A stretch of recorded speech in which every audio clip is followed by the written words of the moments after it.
Friends, అందరు ఎలా ఉన్నారు?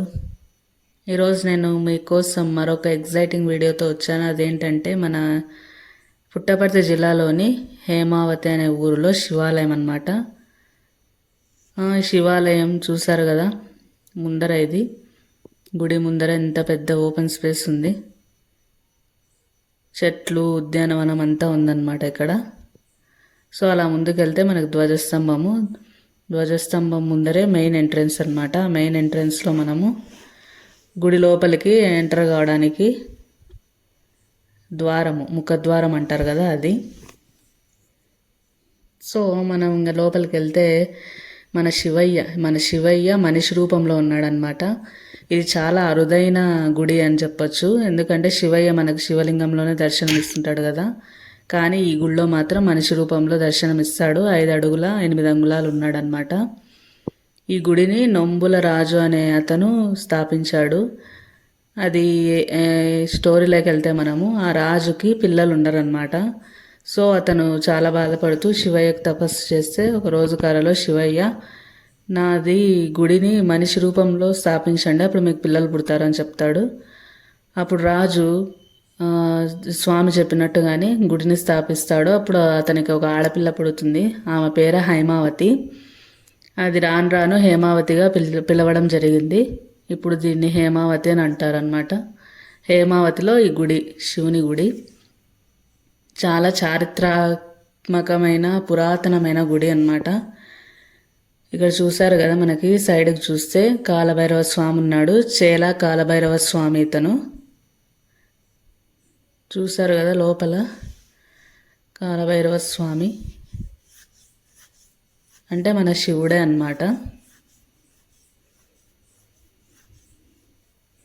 చూసారు కదా గోపురం. ఇదంతా గుడి వెలుపలి భాగం అన్నమాట, గుడి ప్రాంగణం. ఇంకా మనం అలా ముందుకు వెళ్తే మనకి మన శివయ్య ఉన్న గోపురం, అంటే ఆ గోపురం కింద మన శివయ్య ఉన్నాడనమాట. చూసారు కదా ఫ్రెండ్స్, గుడి మాత్రం ఎక్సలెంట్గా ఉంది. నేనైతే చాలా సర్ప్రైజ్గా ఎగ్జైటెడ్గా ఫీల్ అయ్యాను. ఇంత మంచి గుడిని నేను ఎన్ని రోజులు మిస్ అయ్యానా అనే ఫీలింగ్ అయితే నాకు వచ్చింది. ఎంతైనా హిస్టరీలో నిలిచిపోయే గుళ్ళు అంటే ఇవేనేమో. చాలా బాగుంది ఆర్కిటెక్చర్ కానీ అంతా కానీ. చూసారు కదా ఫ్రెండ్స్, పురాతనమైన గుడి. ఇక్కడ స్వామి పేరు సిద్ధేశ్వర అన్నమాట. సిద్ధేశ్వర ఆలయంగా ప్రసిద్ధి చెందింది. మనం చూస్తే ఇంకా అలా సైడ్కి ఏమో మనకి మన విఘ్నేశ్వరుడు దర్శనమిస్తాడు. మన గణనాథుడు ఏకదంతుడు మనకు దర్శనమిస్తాడు. చూసారు కదా స్వామి గోపురం. అలాగే మనము వెనక భాగంలో కూడా మనకి 2 గుళ్ళు ఉన్నాయన్నమాట. ఆ 2 గుళ్ళల్లో శివయ్య మనకి శివలింగం రూపంలో ఉన్నాడనమాట. ఇదొకటి అదొకటి. ఇంకా మనకి ఇక్కడ సైడ్ కనిపించేది ఒక బావి. ఆ బావికి కూడా ఒక హిస్టరీ ఉంది, నేను చెప్తాను. సో అలా మనం ముందరికి వెళ్తే చూసారు కదా గుడి అంతా. ఆ సైడ్కి ఉన్నదంతా ఉద్యానవనం, పచ్చగా చెట్లు అన్నీ బాగున్నాయి. చాలా చాలా ప్రశాంతంగా ఉంది గుడి అయితే. నాకైతే చాలా మనశ్శాంతిగా అనిపించింది ఆ గుడిలోకి వెళ్ళినప్పుడు. చూసారు కదా ఫ్రెండ్స్, అదంతా ఉద్యానవనం. అక్కడ దాంట్లో నంది ఉన్నాడు. ఇక్కడ ప్రత్యేకత ఏంటంటే నందికి చెవులు ఉండవు. ఎందుకంటే అప్పుడు నిధులన్నీ దాచిపెట్టినారని చెప్పేసి టిప్పు సుల్తాన్లు చెవులు నంది కట్ చేశారంట. చూసారు కదా ఫ్రెండ్స్ గుడి. ఎంతైనా ఆర్కిటెక్చర్, ఆ స్కల్ప్చర్స్, ఆ కథే వేరుండే.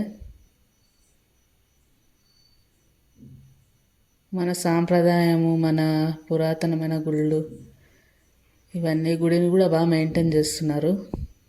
సో అలా మనం ముందుకెళ్తే అక్కడ మనకి జంట నాగులు, ఒంటి నాగు, మానసాదేవి ఇవన్నీ విగ్రహాలు కనిపిస్తాయి. దోషాలు ఉన్నోళ్ళు, పిల్లలు లేనోళ్ళు వాళ్ళంతా చేసి అక్కడ పెట్టేసిపోయినారనమాట. చూసారు కదా. సో ఇంకా మనం అలా ముందుకెళ్తే, అలా నడుచుకుంటూ ముందుకెళ్తే అక్కడ మనకి ఒక పుట్ట కనిపిస్తుంది. నాగుల చవితని అందరు పాలు పోస్తారనుకుంటా. కొంచెం ముందుకు పోతే మనకు ఇందాక చెప్పా కదా ఒక బావి ఉంది, ఆ బావికి ఒక హిస్టరీ ఉందని. ఆ బావి పేరు ఏంటంటే కళ్యాణి బావి అనమాట. అందులో నీళ్లు తాగితే అనారోగ్యం దూరం అవుతుందని చెప్తుంటారు. రోగాలు ఉన్న వాళ్ళు అప్పుడు కాలంలో రాజులు ప్రక్షాళన చేసి ఆ నీళ్ళే తాగేవాళ్ళంట. ఏమైనా అనారోగ్యం వస్తే రోగాలు మాయమయ్యేవంట. సో అదే అనమాట ఈ బావి హిస్టరీ. చూసారు కదా చుట్టూ అంతా పచ్చదనంతో ఎంత బాగుందో గుడి. తర్వాత మనము ఇంకా గుడిలోకి వస్తే ఈ గుడిలో శివుడు లింగం రూపంలో ఉన్నాడనమాట. చూసారు కదా. ఫస్ట్ గుడి అయితే ఓపెన్లో లేకుండే, నేను సరే అని అలా సైడ్కి తిరుగుదామని చెప్పేసి గుడి చుట్టూ ఒక రౌండ్ వేద్దామని వెళ్ళినాను. వెళ్ళి చూసాను అనమాట. స్కల్ప్చరు, ఆర్కిటెక్చరు అసలు మైండ్ బ్లోయింగ్ గుడి అనమాట. నేను ఎన్నో శివాలయాలు చూస్తాను కానీ ఇటువంటి శివాలయం నేను లైఫ్లో ఎప్పుడు చూడలేదు. అంత బాగుంది.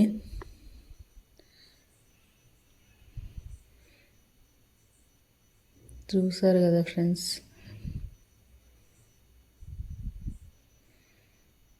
అదంతా సైడ్ పోర్షన్ అనమాట టెంపుల్కి. ఇంకా మనము లోపలికి వెళ్తే ఇలా ఉంది. ఏకశిల అంటారు కదా, ఏకశిల స్తంభాలు అనమాట. ఒకే స్తంభం మీద ఆర్కిటెక్చరు. ఇవి చాలా అరుదైన స్తంభాలు, పిల్లర్స్. చూసారు కదా. ఫస్ట్ నాకైతే చాలా భయం వేసింది. ఆ గుళ్ళో ఎవ్వరు లేకుండ్రి, నేను ఒక్కటే వెళ్ళినాను. ఇంకా ధైర్యం చేసి అట్లనే భయపడుకుంటా ముందుకు వెళ్ళాను అనమాట. కానీ ఆర్కిటెక్చర్ మాత్రం అమోఘం అసలు.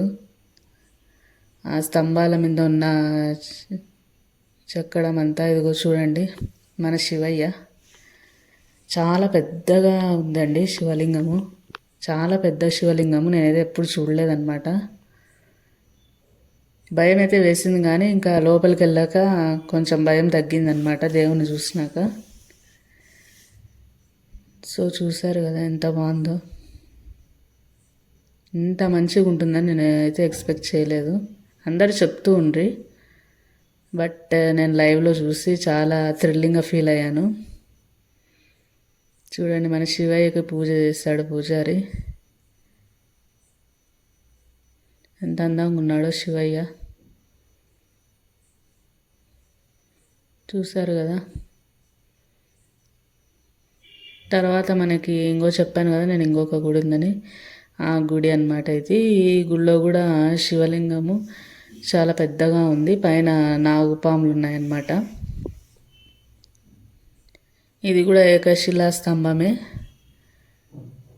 కొంచెం ఆర్కిటెక్చర్ అయితే డిఫరెంట్గా ఉందన్నమాట గుడి. లోపల లైక్ గుహల్లాగా ఉంది. చూసారు కదా, సైడ్కి మధ్యలో శివయ్య ఉన్నాడు, పైన పాము. ఈ దేవుని చూసి కూడా భయపడ్డా నేను. మొత్తానికైతే గుడి కొంచెం భయమే అనిపించింది నాకు, బట్ అలాగే ధైర్యం చేసి వెళ్ళానమాట. ఇదే అండి ఈ గుడి. చూసారు కదా, మన శివయ్య ఈ రూపంలో ఉంటాడనమాట. మీరు ఎప్పుడైనా పుట్టపర్తికి వస్తే అమరాపురం ఊర్లో హేమావతి అనే పల్లెటూరులో ఈ గుడి ఉంది. మీరు తప్పకుండా ఈ గుడిని సందర్శించి మీరు కూడా మీ ఎక్స్పీరియన్స్ని షేర్ చేసుకోండి. మీకు మరిన్ని ఇలాంటి టెంపుల్ హిస్టరీస్ అండ్ వీడియోస్ కావాలంటే లైక్ చేయండి, షేర్ చేయండి, సబ్స్క్రైబ్ చేసుకోండి ఫ్రెండ్స్. Bye to all.